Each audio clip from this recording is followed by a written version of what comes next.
I'm Teresa Garcia, Amahana Arashi, or LadyRainStarDragon, depending on where you know me from. And even though I'm not feeling all that great, excuse me, today I will read for you a fan fiction that I wrote for my children very, very long ago. This is set in the Spirited Away universe. Spirited Away was, of course, done by Hayao Miyazaki. This is set long before the movie, when Chihiro was just a very, very tiny thing. And this is a one-shot that was written after I had finished working with the Rivers series. And fan fiction is important to me because playing around with Miyazaki's characters helped me get comfortable with writing again, because I had lost all faith in myself in between having graduated from high school and done college courses, and then from the time that my daughter was old enough to start asking for stories, because she specifically wanted to know what had happened after Spirited Away ended, and then what happened before it even began. So these were all written to answer her questions. And although this one was not the first of those stories that I wrote for her, it is first in the timeline.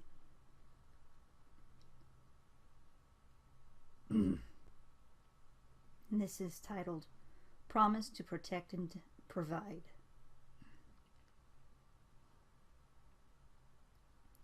A short man in his mid-30s scrambled excitedly down to the river's banks, with a precious bundle cradled in his arms. Salt and pepper hairs fell out of a medieval Japanese topknot, framing his face gently as deep brown eyes shone with joy.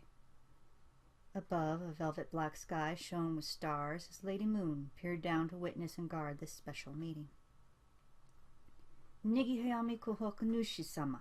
I've brought her. The water began to foam, and a white dragon with piercing jade eyes and a green mane rose majestically from the river. As he stepped onto the land, he changed into a young man in white haori and blue hakama, edged in green and gold waves. Plain wooden sandals adorned his feet, and a simple wooden staff filled his hand, as his rich black, green, blue hair spilled to his waist.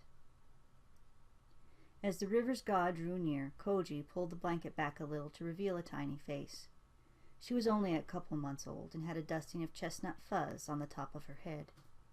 Little eyes opened to reveal that they couldn't decide between brown or gray, then scrunched closed again in a yawn. A beautiful child, Koji.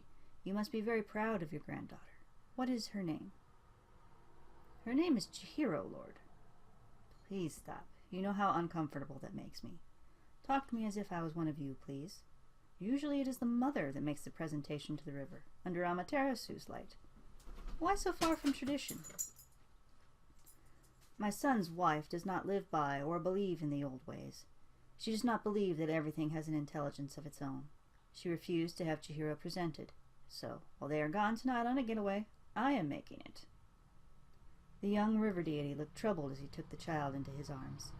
The baby opened her eyes again and reached for his face, causing a warm smile to his features again. As he touched the child, something opened up in his heart and caused him to draw a deeper breath than normal. Her soul was the purest he had seen in a long time, full of love for everything and everyone around her. He spoke the ritual words. I will protect and provide for her to the best of my ability. Thank you, Kohaku. It is becoming colder. You should take her inside. Nuzzling the top of her head a little first, he reverently handed the human child over to his priest. Chihiro reached out for him again. Will you be passing the mantle down to her when she is old enough, as her father refuses it? Koji nodded his head. Yes, if she will take it. There is no one else to pass it to, and you have watched over our family for generations. We should repay you in the only manner we can. Koji then bowed to his kami and took his only granddaughter back inside to feed her and put her to bed. As Koji took the child and left, Kohaku Nushi felt an emptiness fill his heart. Some other connection than one of protection had been forged that night. As he re-entered his river, he comforted himself with the thought that he would be able to watch her grow, and that he would have time to figure out what this other connection was. For now, though, he would sleep in his den, waiting for when he was needed by his family or the community again. Kohaku Nushi lost himself in dreams of when he could walk amongst the humans during his festival, and dreams of what it would be like to do it again. Chihiro's dreams would forever be filled with the jade eyes that had been filled with joy and devotion upon seeing. And that's where that little one-shot ends. Later on, I will read some of the other stories that I wrote for my daughter. I'll probably read Underwater Savior first before I get to the others in the timeline. Thank you very much.